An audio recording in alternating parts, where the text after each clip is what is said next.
Bonsoir, merci de regarder le journal sur la télévision togolaise. Un esprit ouvert et créatif, c'est ce qui est recherché chez les jeunes et adolescents pour susciter en eux l'esprit entrepreneurial.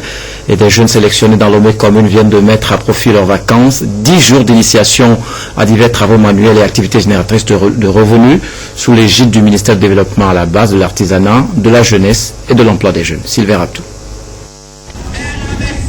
Séance récréative et scène d'animation pour clôturer les activités de la 3e édition des vacances utile et citoyennes du centre aéré des jeunes d'Avedji. Ici, l'ambiance était au rendez-vous. Plus de 200 jeunes ont pris part à ces activités socio-éducatives, culturelles et de loisirs initiées par le ministère en charge du développement à la base. Ceci afin de leur permettre de mettre à profit non seulement les vacances, mais aussi susciter et développer en eux des aptitudes, notamment l'esprit de créativité et du leadership. Perlage, décoration et bien d'autres, voilà les différentes disciplines auxquelles ils se sont familiarisés pour mieux s'épanouir. Nous avons appris beaucoup de choses, la décoration des tapettes, la préparation de savon liquide, du balsam, du shampoing, la sérigraphie, le perlage et surtout la cuisine qui a été une innovation cette année.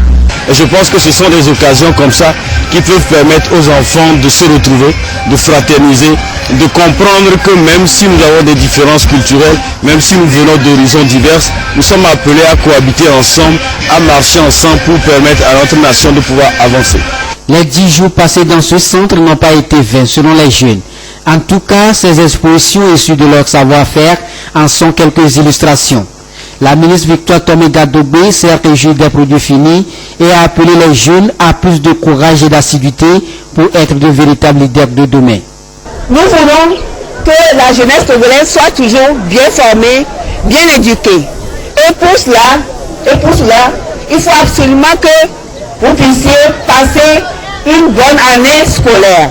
Donc à tous les jeunes ici, je souhaite d'abord une bonne fin de vacances. Soyez prudents parce que nous avons besoin de vous tous en pleine santé, en pleine forme. Mais également, je voudrais vous souhaiter une bonne année scolaire, plein succès à vous tous. Soyez assidus, soyez toujours engagés, soyez toujours disciplinés et soyez toujours excellents. L'objectif du programme est de promouvoir la culture de l'excellence et de favoriser l'intégration sociale des jeunes citoyens.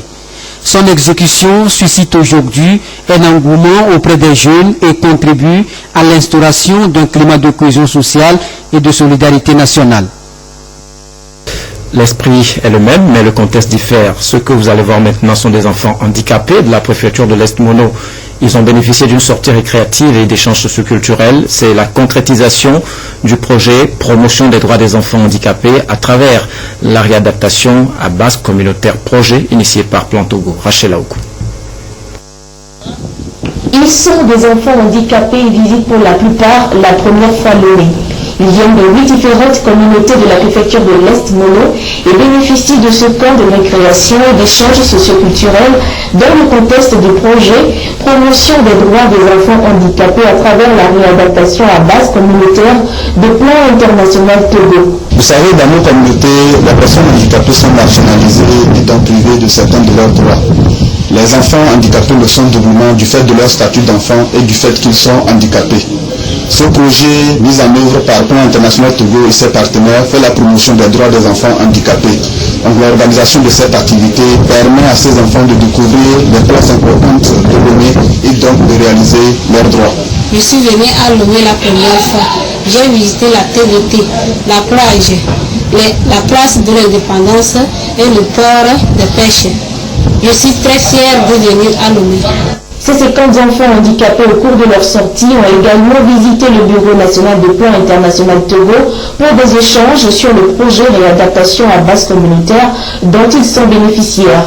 Le projet vient en appui aux efforts du gouvernement dans la promotion des droits des personnes handicapées en général et des enfants en particulier. 24 communautés de préfecture de l'Est Mono, Blita et Tchaoudou en sont bénéficiaires. Aujourd'hui, l'heure est à la protection des enfants sur les plans législatifs, juridiques, familial et communautaires. Même à l'école, il n'est plus toléré l'usage du bâton pour punir les enfants. Alors, quelle stratégie de lutte contre les châtiments corporels à l'endroit des tout-petits? Albertine Yakin.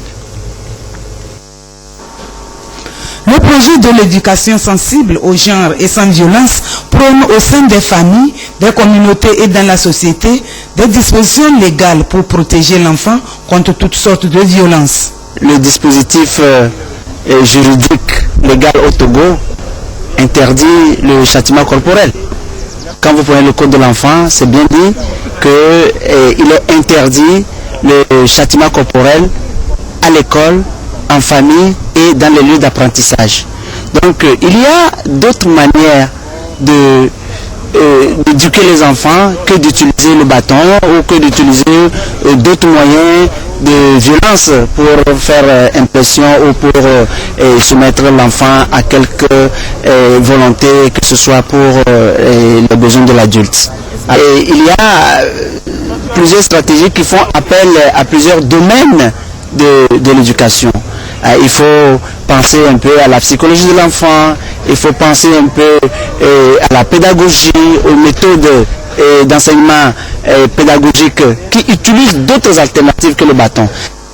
Selon l'Organisation mondiale de la santé, OMS, les châtiments corporels sont perçus comme le recours intentionnel à la force physique dont les conséquences néfastes retardent le développement de l'enfant.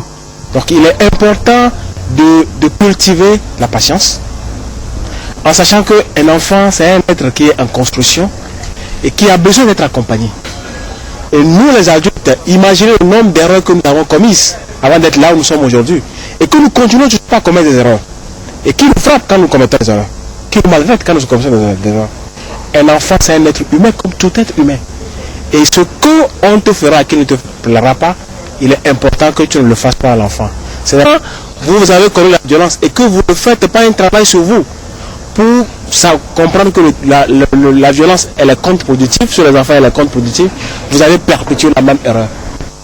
L'élimination des châtiments corporels à l'endroit des enfants constitue des mesures qui doivent s'inscrire dans une bonne éducation. Ceci pour développer l'esprit participatif des enfants pour leur propre épanouissement. Le Conseil des établissements privés d'enseignement supérieur vient de tenir une importante session. Cette Assemblée générale déblaye le terrain à une réunion à l'échelle plus globale pour débattre des différents défis et offrir de meilleures perspectives à ce secteur. Esther Laclé.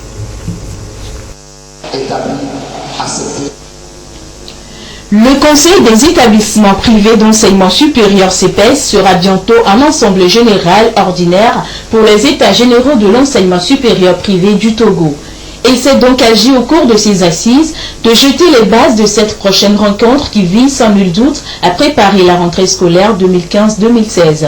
Il s'agit de réfléchir avec les établissements d'enseignement supérieur privé sur les problèmes qui nous touchent.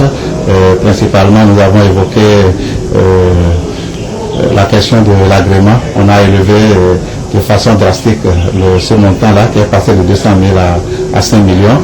Et nous savons que les établissements d'enseignement privé, supérieur privé, ont beaucoup de problèmes. Mais nous sommes des acteurs sur le terrain. Et sur le terrain, nous rencontrons bien sûr des difficultés de tout genre.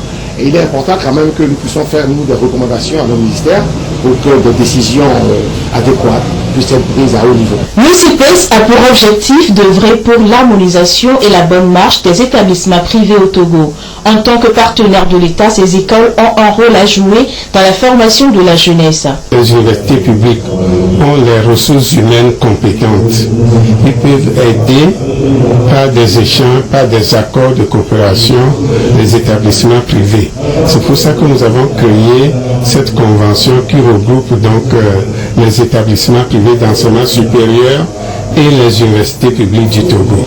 Le CEPES, dans le contexte de sa politique, entend également défendre les droits et les intérêts de ses membres. Une cinquantaine d'écoles agréées par le ministère de l'Enseignement supérieur du Togo a pris part à cette 3e Assemblée générale du Conseil.